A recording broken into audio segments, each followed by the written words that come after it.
a man from the children of Prophet Yusuf a.s., lived in the land of Haran 2,500 years ago. The man was Prophet Ayub a.s.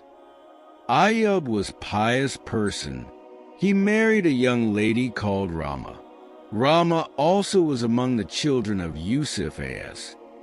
Ayub and Rama lived a happy life. They believed in Allah and His apostle. Allah, the glorified, endowed Ayub with sons and daughters. Ayub had lots of land full of fields and pastures. Ayub's cattle grazed in those fields and pastures. Ayub served only Allah and did not associate anything with Him. He followed the religion of his fathers Ibrahim, Ishaq, and Jacob. One day the angels came down to Ayub. They gave him good news of prophecy. Thus Ayub prostrated himself to Allah, and he thanked Allah for prophecy. Ayub was a pious person. Allah endowed him with prophecy, so all the people loved him. Ayub's house was big. Ayub accommodated his sons and daughters in his house. He also stored seeds and foodstuffs in it. Prophet Ayub loved the poor.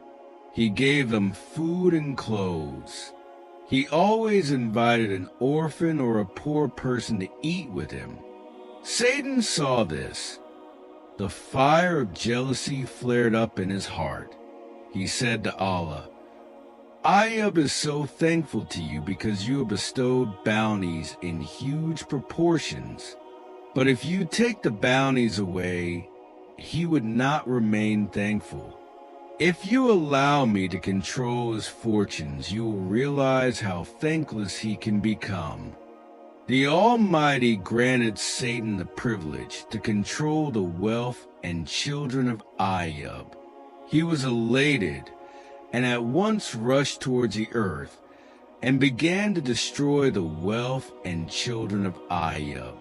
The more he proceeded in destruction, the thankfulness of Ayub intensified. Now the Satan requested for power over the cultivation owned by Ayub. This was also granted. He mobilized his assistants and landed on the fields of Ayub.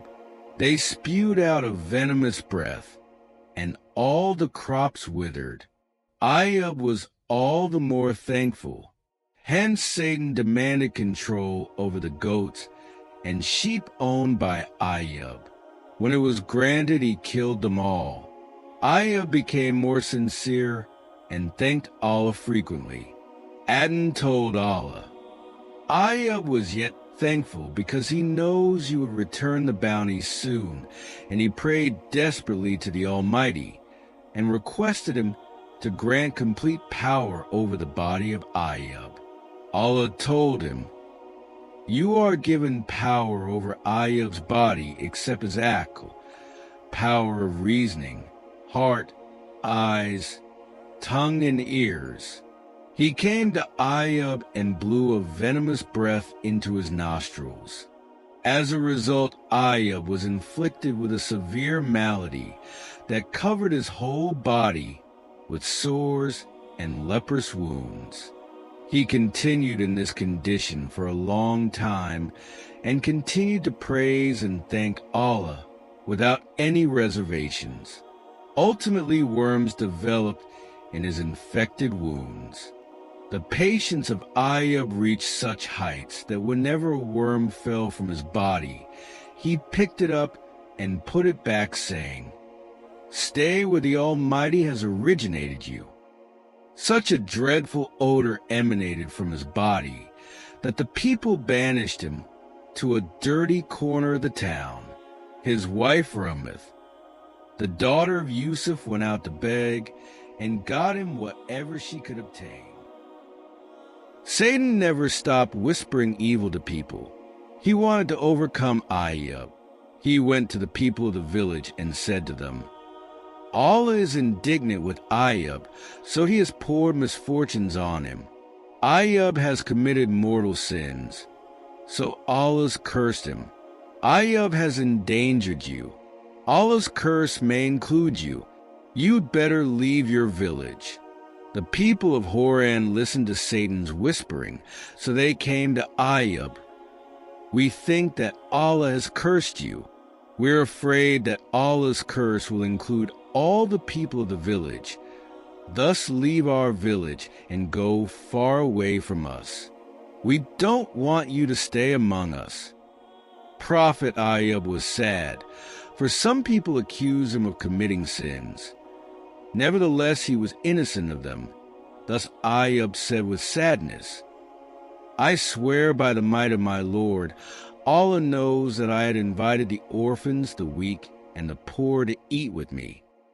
Ayub looked at the sky and said, Lord, I'm satisfied with your decree. Good is in your hand.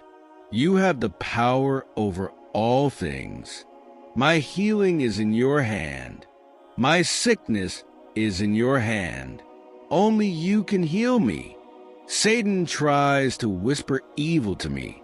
By the grace and mercy of Allah, Ayub regained his strength, beauty, and youth. Allah provided his prophet with more wealth and more children than before. Prophet Ayub, peace be upon him. Trials truly showed the sincerity and strength of his faith, and his incredible patience in the face of hardship is a lesson for us all.